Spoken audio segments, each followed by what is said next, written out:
Mayor Teddy gerak cepat respons video viral tak ada guru mengajar sebulan di SD Nias, kirim tim TNI Polri ke lokasi. Sekretaris Kabinet Seskap Teddy Indrawijaya, merespon viralnya aduan siswa SD di Nias, Sumatera Utara. Pasalnya kondisi SD yang berada di pedalaman itu, sangat memprihatinkan lantaran tak ada satupun guru yang datang mengajar. Kondisi SD Uluna Ai Iligo sebelumnya diunggah oleh siswanya sendiri. Siswa itu mengeluh lewat rekaman video, lantaran sudah 1 bulan mereka tak mendapatkan pelajaran. Hanya ada beberapa siswa dengan kondisi kursi dan meja berantakan.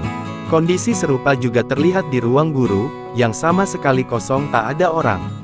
Kemudian siswa itu mengatakan gurunya hanya datang memukul lonceng lalu pulang. Sebagai respons, Seskap Teddy Indrawijaya, langsung bergerak memerintahkan tim staf dan instansi terkait mengecek kondisi langsung. Hal itu terlihat pada unggahan Instagram Sekretariat Kabinet pada Minggu, tanggal 20 Januari tahun 2025. Tim tersebut tampak berjalan kaki di tengah hutan dengan kondisi hujan. Bahkan tim tersebut melewati jalan setapak yang digenangi banjir. Setelah kunjungan itu, diusulkan nantinya agar dibuat mes atau rumah bagi guru-guru di kompleks sekolah.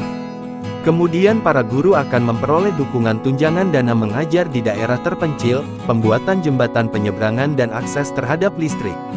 Teddy pun berjanji akan mencari jalan keluar dengan berkoordinasi bersama instansi terkait. Download Tribun X sekarang, menghadirkan lokal menjadi Indonesia.